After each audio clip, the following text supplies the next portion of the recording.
Cordial saludo, soy Juan Diego Burgos y mi compañero es Santiago Linares.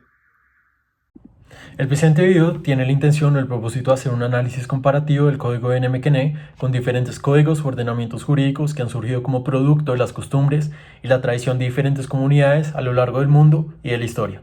En este orden de ideas, resulta necesario hacer una contextualización sobre qué es el código de NMQN, y este código fue producto del legislador muisca que lleva el mismo nombre.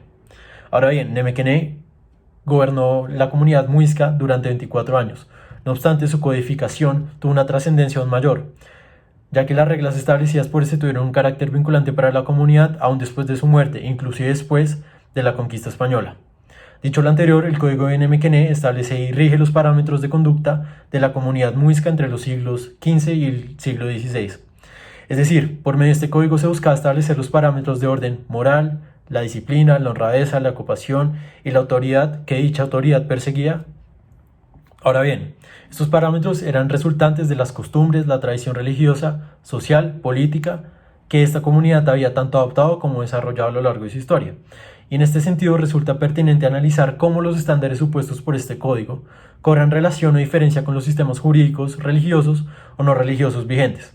Puntualmente queremos realizar un análisis a partir de la siguiente cita, que dice que es un extracto precisamente del código de NMQN, que dice: si algún hombre cometiese incesto con su madre, hija, hermano o sobrina, fuese sometido en un hoyo estrecho lleno de agua y acompañado de sabandijas, para que éstas los cubriesen con una grande losa donde perteneciesen miserablemente, y que la misma pena ejecutase con las mujeres, para que si el fuego de la lascivia los había obligado a romper los lazos de parentesco, se les apague el incendio con la frialdad del agua y la tierra, y con la losa que hacen sepultados los nombres y las memorias de sujetos tan malos. En primer lugar, encontramos una relación muy similar con el derecho musulmán. Si bien de esta idea de las tradiciones, el derecho muisca y el derecho musulmán se destacaban por hacer especial énfasis en su religión, así como en el derecho consuetudinario presente en el Corán, su principal fuente de derecho. En ambos casos se ve el pecado como un delito. En el artículo en particular a tratar, el caso de incesto es pecado porque fomenta la fornicación y la separación de los vínculos familiares, así como los musulmanes significa romper el cuarto sura. Sin embargo, el prestigioso profesor del Islam Al-Sersawi de la Universidad Islámica Egipcia de Al-Azhar se basa en lo que dijo el Imam al-Safari, y uno de los cuatro grandes imanes de la jurisprudencia islámica, que afirmó que los hombres pueden casarse con sus propias hijas que nacen fuera del matrimonio, ya que según al-Safi, la niña no es realmente su hija, puesto que ella es resultado del adulterio, y como resultado del adulterio la pareja que tiene relaciones sexuales, ambos serán lapidados hasta la muerte. Si en cambio no tienen contacto sexual, recibirán 100 azotes y el destierro de la comunidad. Asimismo, los musulmanes veían la fornicación como un pecado basado en su principal fuente de derecho, que es el Corán. En este orden de ideas, ambos sistemas castigan el delito desde el ámbito penal con penas excesivas, inhumanas y crueles, donde la flagelación es necesaria para el castigo e incluso se llega a la muerte, como es el caso de pues ambos sistemas. Sin embargo, es preciso resaltar que en los chibchas el cacique determina las condenas. Y por el contrario, en el derecho musulmán nos encontramos que es un sistema jurídico en el que existen jueces y tribunales donde se toman las condenas. No obstante, ambos sistemas destacan porque el procedimiento es un derecho de forma oral. En el derecho japonés, el incesto no se considera como un delito ni está prohibido. Sin embargo, tiene restricciones para confirmar su matrimonio desde el ámbito civil, siendo así el sistema japonés el más diferenciado del derecho chibcha. Para resaltar otra de las implicaciones que tiene la práctica chibcha religiosamente, ellos representan a la gente que nace de los astros y vuelven a ellos cuando mueren. Sus astros más importantes son el sol y la luna, y con ellos se busca representar el matrimonio ideal, y esta unión marital deseable trae consigo prosperidad. Sin embargo, con conductas como el adulterio y el incesto se alejan de este ideal y son causantes de eventuales inestabilidades de la naturaleza, como sequías o fuertes tormentas que llevan al desbordamiento de los cauces. lo que nos permite determinar que esta conducta es tan repudiada porque pues en sí afecta pues su naturaleza y su sustento a la hora de los cultivos y demás prácticas frecuentes. En este orden de ideas podemos decir que existe una relación estrecha entre ciertos ejes del derecho hebreo y el código de Nemekene. Por un lado, es previsible la influencia de la religión como rector y eje desarrollador de los códigos de conducta de la sociedad. Es decir, es posible establecer que a partir de la religión se estipulan los parámetros bajo los cuales se deben actuar y guiarse ambas sociedades. Ahora bien, en el caso hebreo, lo anterior se ve reflejado en el Torá y en especialmente en el Misha, que si bien ya no tiene vigencia, era donde se hacía una recolección minuciosa de jurisprudencia a partir de la interpretación de la palabra del Dios, que pues los jueces la utilizaban para crear y desarrollar jurisprudencia.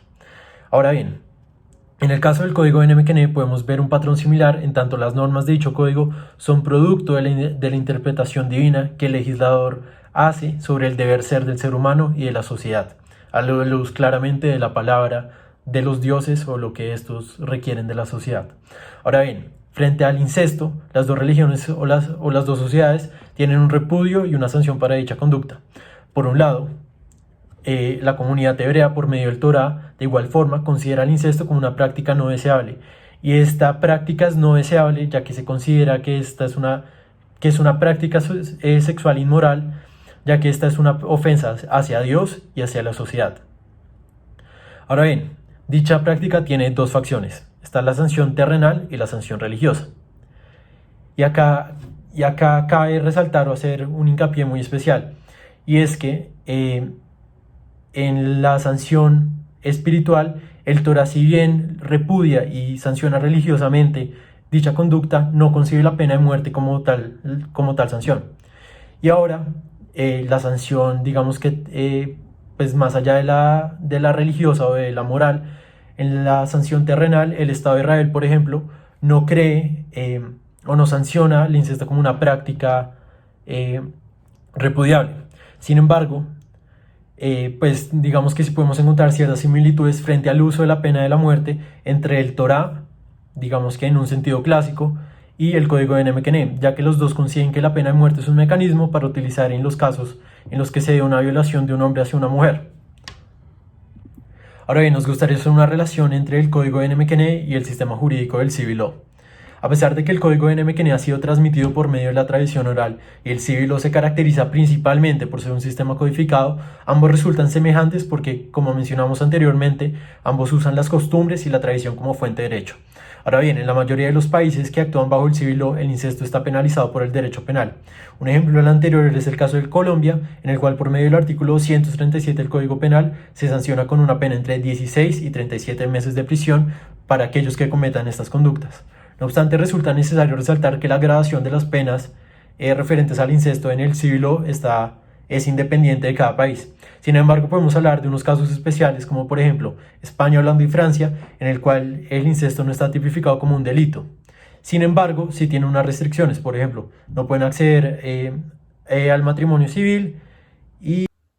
Por último, el Common Law y el Código de Nemekene se relacionan en que ambos son sistemas sin codificación ni manejan una constitución. Además, en ambos el elemento oral es de suma importancia para el ejercicio del derecho consuetudinario. Ahora bien, ciertos países pertenecientes al Common Law sancionan severamente la práctica del incesto. Por ejemplo, en Australia supone una pena de 20 años para quien incurre en esta práctica. No obstante, países como Estados Unidos, en ciertos estados, no castigan el incesto por medio de la ley federal. Por el contrario, cada estado tiene sus propias leyes que despenalizan o penalizan dichas prácticas. En este orden de ideas, tan solo los estados de Rhode Island y New Jersey no penalizan el incesto entre adultos. Sin embargo, este tipo de parejas no pueden acceder a los derechos civiles propios del matrimonio. Finalmente, es posible ver cómo los ordenamientos jurídicos religiosos y no religiosos poseen características comunes aun cuando sus principios religiosos y morales pueden distar significativamente. Ahora bien, aunque se presentan algunas diferencias frente al alcance de las penas en materia del incesto, es posible ver que los ordenamientos aludidos con anterioridad sancionan dicha conducta.